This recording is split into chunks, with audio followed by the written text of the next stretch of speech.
What happens when America's sweetheart walks into the lion's den and refuses to be intimidated? Today, we're diving into one of the most shocking confrontations in daytime television history, where Dolly Parton's southern charm met Joy Behar's sharp tongue in a battle that ended with a stunning walk-off. This is a story about respect, boundaries, and what happens when someone finally stands up to a bully. Make sure you subscribe, and let me know in the comments if you think Dolly handled this the right way. The View's studio buzzed with its usual pre-show energy as Dolly Parton settled into the guest chair, her sequined jacket catching the studio lights. She'd been on countless talk shows over her decades-long career, but something felt different today. Joy Behar sat across from her with a particular gleam in her eye, the kind that usually meant trouble for whoever was in the hot seat.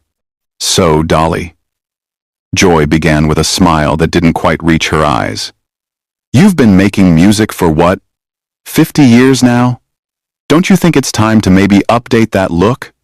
I mean, the big hair, the sequins, it's all very 1970s. Dolly's smile remained warm, but her eyes sharpened just slightly. "Well, honey, I've always believed that if something works, why fix it? My fans seem to love me just the way I am. But don't you think," Joy pressed on, leaning forward with that confrontational posture she was known for, "that you're setting a bad example for young women? All this emphasis on appearance, the plastic surgery, the costumes. It's not exactly feminist, is it?" The other hosts shifted uncomfortably. Whoopi Goldberg shot Joy a warning look, but Joy was clearly just getting started. Sarah Haynes tried to jump in with a lighter question, but Joy cut her off. "I'm serious, Dolly. You've built your entire brand on looking like a cartoon character. Don't you think that's a bit shallow for someone who claims to be a serious artist?" Dolly's fingers drummed once on her knee, a small tell that those who knew her would recognize as a sign she was choosing her words very carefully. "Joy, darlin', I've never claimed to be anything other than exactly what I am. I write my own songs. I run my own businesses. And I've employed thousands of people over the years. If that's not serious enough for you, well, I reckon that says more about you than it does about me." The studio audience murmured approvingly, but Joy wasn't backing down.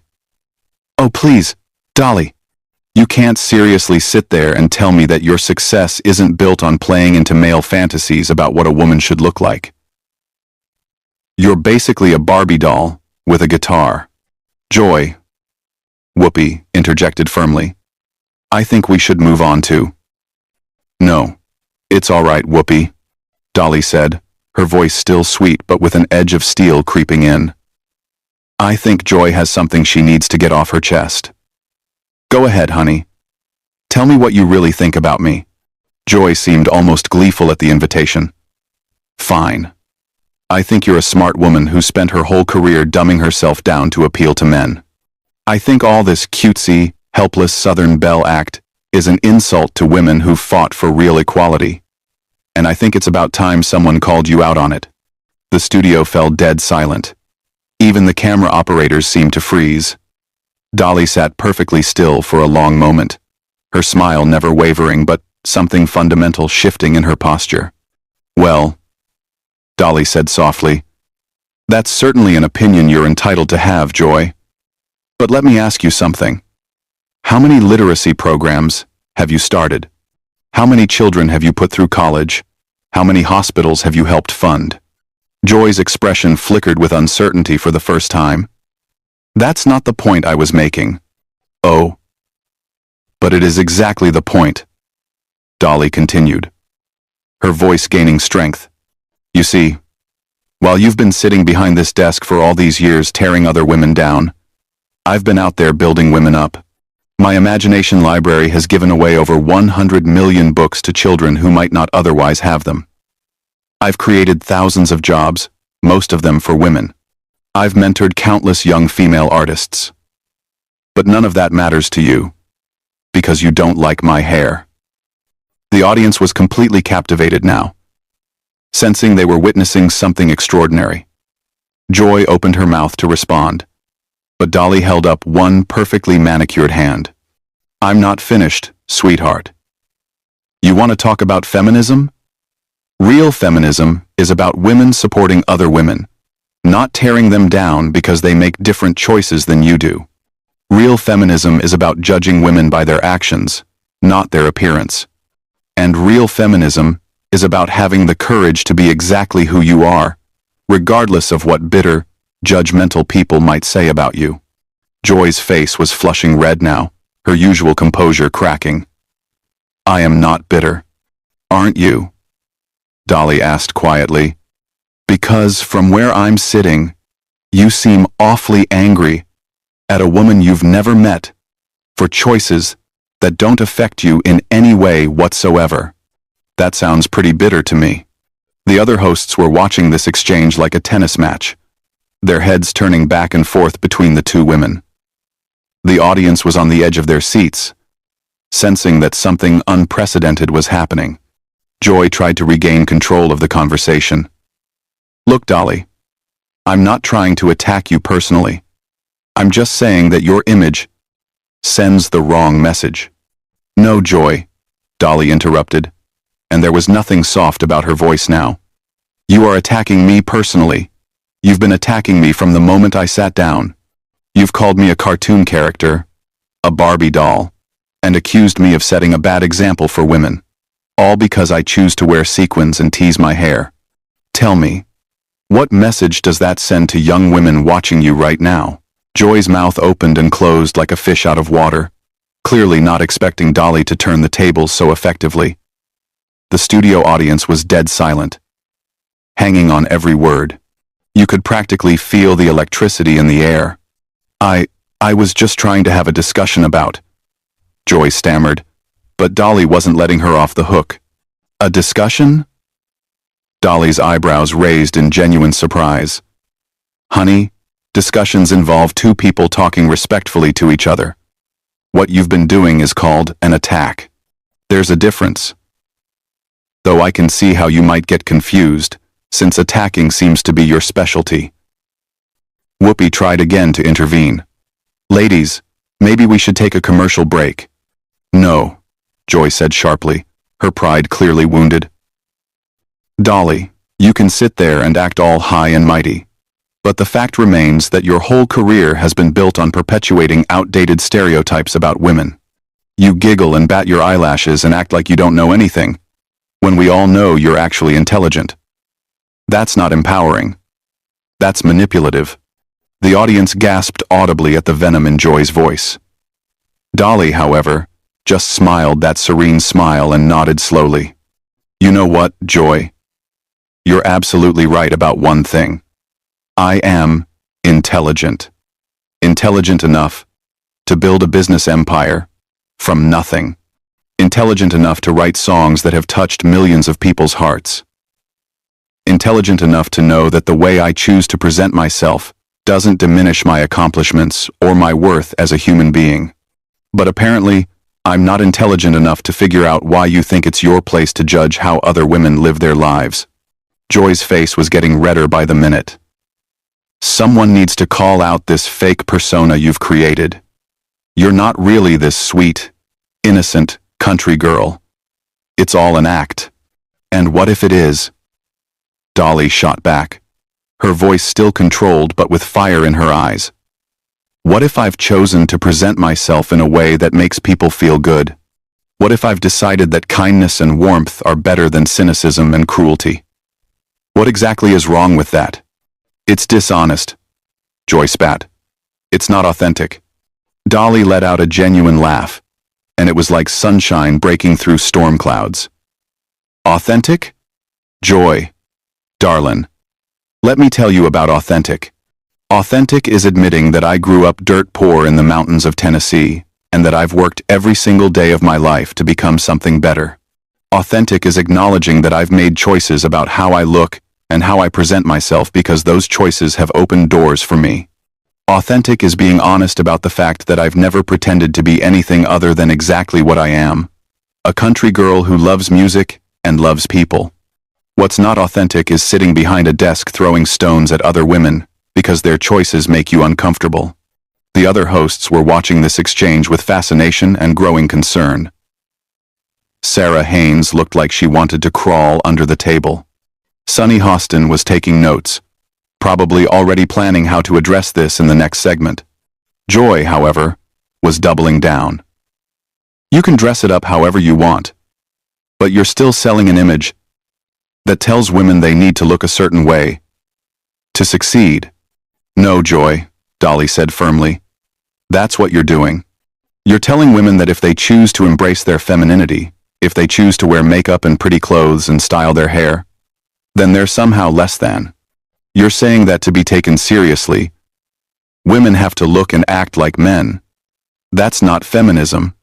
That's just another kind of prison. The audience was starting to murmur their agreement, and Joy could sense she was losing whatever support she might have had. That's not what I'm saying at all, Joy protested, but her voice lacked conviction now. Isn't it? Dolly pressed. Because from what I've heard so far, you seem to think that any woman who chooses to embrace traditional femininity is somehow betraying the cause. Tell me, Joy, what gives you the right to decide how other women should present themselves?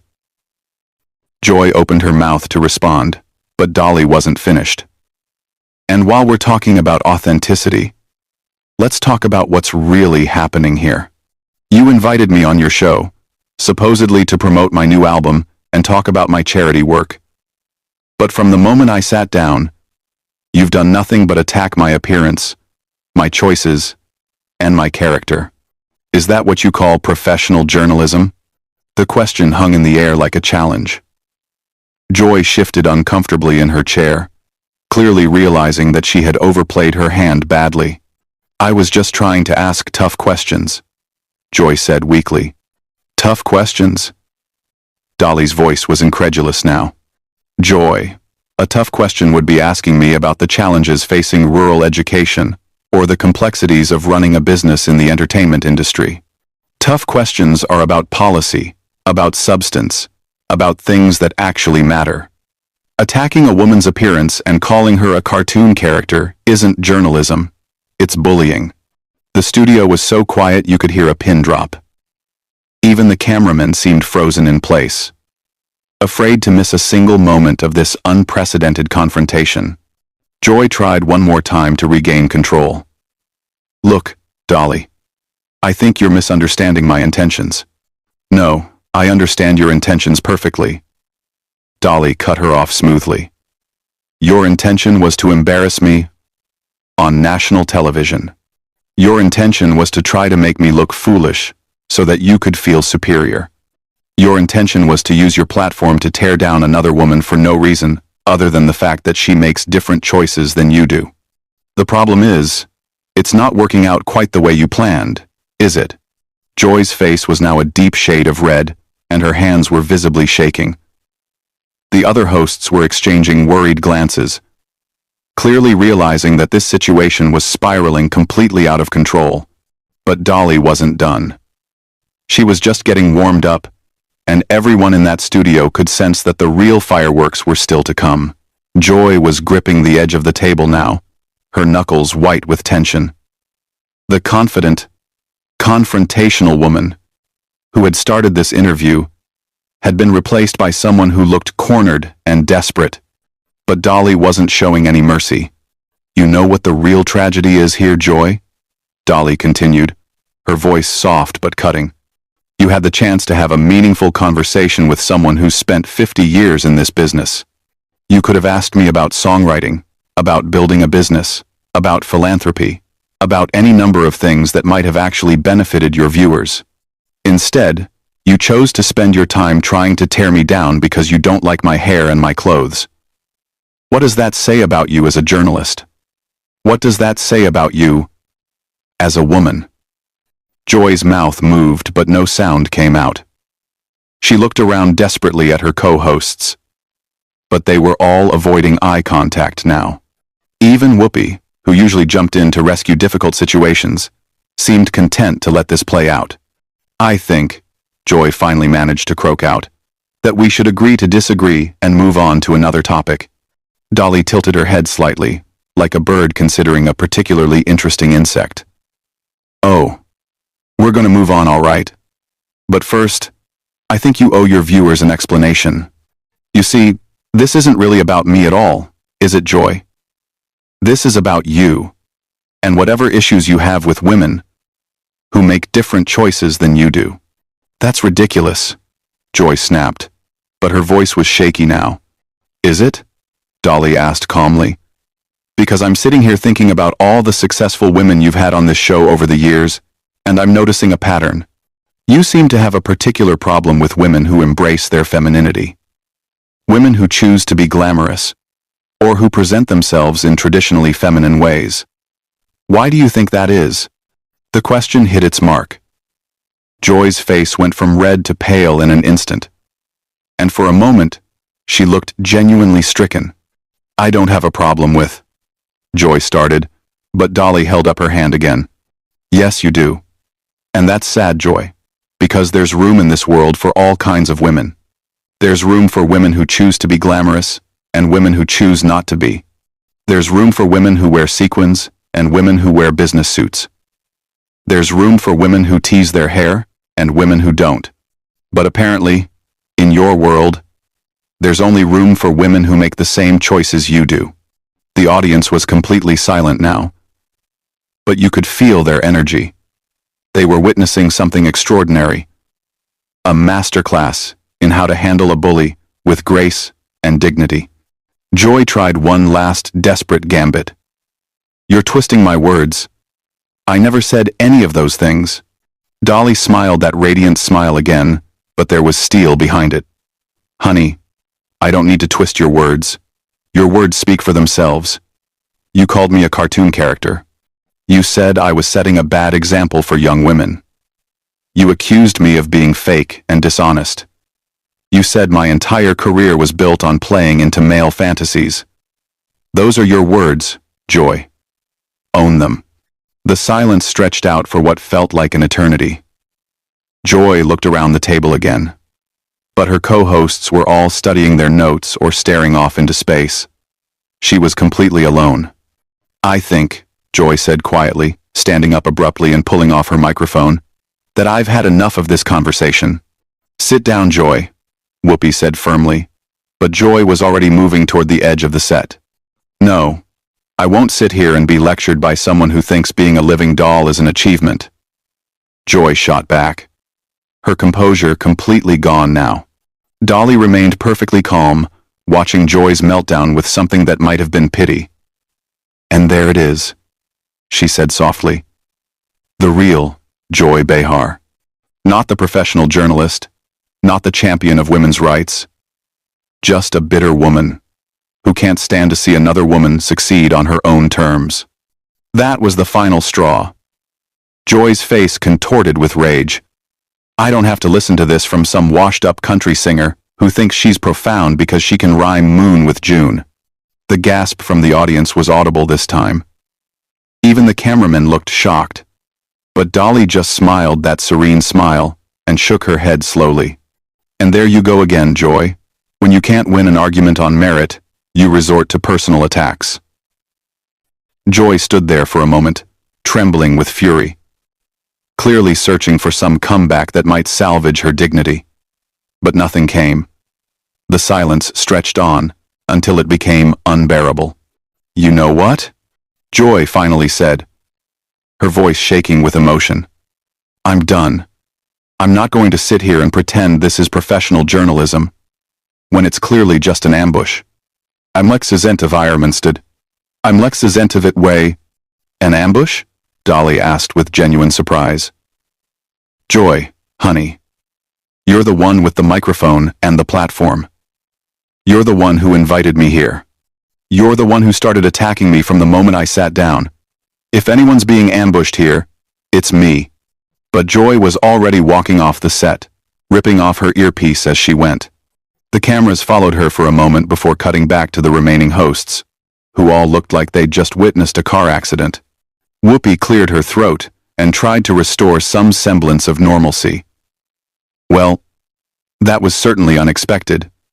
Dolly, I want to apologize for— No need to apologize, Whoopi, Dolly said graciously, smoothing her skirt and adjusting her jacket, as if nothing unusual had happened. Sometimes people show you exactly who they are, and you just have to accept it and move on. Now, didn't you want to ask me about my new album? The audience erupted in applause, finally able to release the tension that had been building throughout the entire confrontation. Dolly sat there smiling and waving like nothing had happened. While somewhere backstage, Joy Behar was probably having the meltdown of her career. And that's how Dolly Parton, with nothing but grace, intelligence, and an unshakable sense of self-worth, managed to expose a bully for exactly what she was, on live television, in front of millions of viewers. Sometimes the best way to handle someone who's trying to tear you down is to simply stand your ground and let them destroy themselves.